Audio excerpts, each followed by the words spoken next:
everyone, welcome back to another Sims 4 mod review. Happy early Halloween! Today we're going to be checking out Grumpy's brand new mod for Trick or Treating. This mod is currently in early access and it will go public on November 21st, 2024. This mod is specifically for your children and your toddlers in game. This mod is more in an event style, so it's not really like your Sims going to different NPC households and trick-or-treating like we would do normally, because I think it would be way too complicated to do that in The Sims, to be honest. So we're gonna be checking out the mod. Without further ado, let's get into it. Alright, so I basically already put my Sim into her Halloween costume because what I failed to understand is that with The Sims holiday tradition, you have only 2 costumes, and I just don't like that. So the way that I tended to make it a little better when I play tested the mod, I realized that it was more of an event style, but I like that better just because I think it's so complicated with having your Sims go to different NPC households, like actually trick-or-treating, and I think this is a great alternative. So what I ended up doing is I made a holiday for Halloween because The Sims doesn't do it. You can either have a mod that does it or you can do it manually, and I put what I wanted, so wear costumes, trick or treat, or spooky spirit. I will say that with children, if you're going to do it, make sure that the children are out of school. The first thing that you need to do is go to your phone. This is going to be through XML Injector, so please download that mod to get this app on your phone. We're going to go have her find a candy bucket at the store because you can't trick-or-treat without a bucket, guys. But essentially, you can have like a little party with, you know, I think it's 1 or maybe 2 Sims that can come over to your house and trick-or-treat. So now that she's back, I'm going to place this on the kitchen counter right here because you can actually, if you go into build mode, they have different swatches. So they have different ones that you can choose from. I think I'll do this one with the little heart eyes. But essentially what you can do is you can go on here and we see start trick-or-treating. I'm not going to do it just yet because there is one more thing that I do want to cover.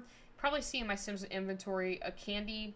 You can buy candy for your Sims to give to the neighbors that come over, and then your neighbors will give your Sim, your child, you know, candy as well. So we're going to go ahead and check mark that. She's asleep. I can fix this. We're going to go ahead and start the trick-or-treating event. So if you do it this way, you'll be doing it for like now. If you want to pre-plan, you can do it by your teen or older Sims, if that makes sense.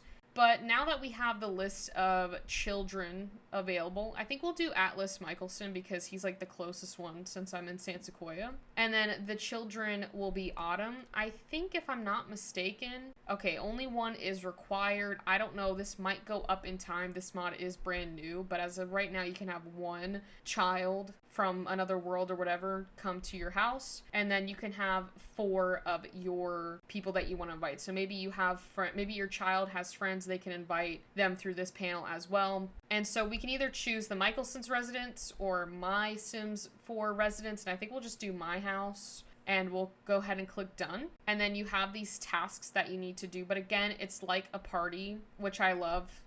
My Sim can go upstairs and sleep, but right now I have trick-or-treating to get to. Do I need to take the computers away? So they can now trick-or-treat, and once they do these tasks, I'm gonna have them actually sit over on this couch. Can they do that?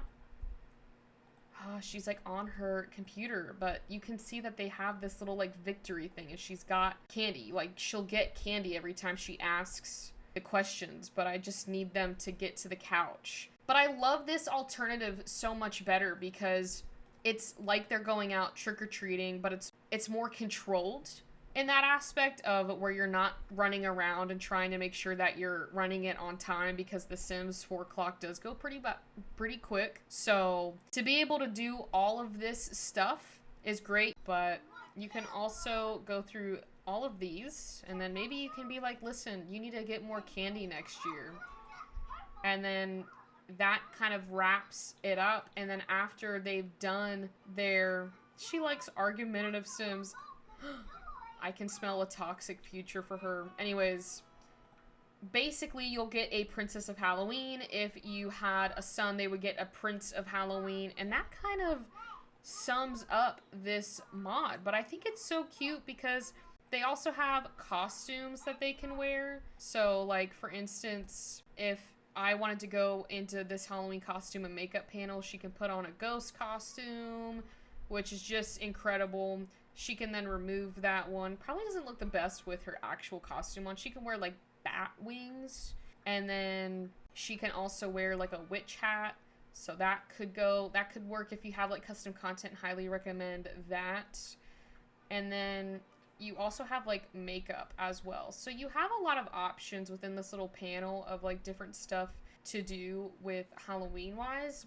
But I do highly recommend getting a lot of custom content if you want to have like maybe some more options for costume wise, because The Sims doesn't really give you a lot of kids, you know, Halloween stuff. And this mod, I do love it. It is new, so there's not a whole lot, but there are a lot of options for it being new. I will say that. So definitely a must-have. As you can see, she's on the rocking chair eating her candy when it comes to The Sims. I think this completely revamps the way that Halloween is done in the game, because I'm not gonna lie, having this holiday tradition is great and all, but it would be a lot better to have your Sims go out and trick-or-treating, and I think this is a great alternative to that. So with that being said, I know it was a bit of a shorter video, but we have Life and Death coming out tomorrow, so don't worry, you'll be getting a lot more content, a lot longer videos. You'll probably be sick of me by the end of next week. I do want to get your input for some video ideas that we can do when Life and Death comes out. I think I'm going to put out a poll maybe tonight or tomorrow to kind of gauge what you guys want to see with the new expansion pack that we have coming up, because I know a lot of you guys are a bit hesitant on buying it, or you're not completely sure if you want to get it yet or not. So I really want to cover a lot of the things that you guys are curious about within the new expansion pack. Also, I have some ideas for the pack as well, but my plan pretty much next week is to do just a lot of gameplay for Life and Death. So I definitely wanted to cover a Halloween type mod review today, since Halloween is tomorrow, hence why I'm wearing orange. I try to be on theme, guys. I've got the purple cow chair and my orange shirt. But if you enjoyed today's video, please like and subscribe, and comment down below if you would download this mod into your Sims 4 game. Do you think this is game changing for the way that The Sims does trick-or-treating? Because I certainly do. I think this is like a great alternative. Again, I'm gonna say it again, because honestly, if you were to pay me to take my Sims trick-or-treating, I would say no. That's too stressful, okay? And I already have enough stress in my life. I don't need to have my Sims go trick-or-treating by different NPC households. Anyways, with that being said, I will see you all on Friday.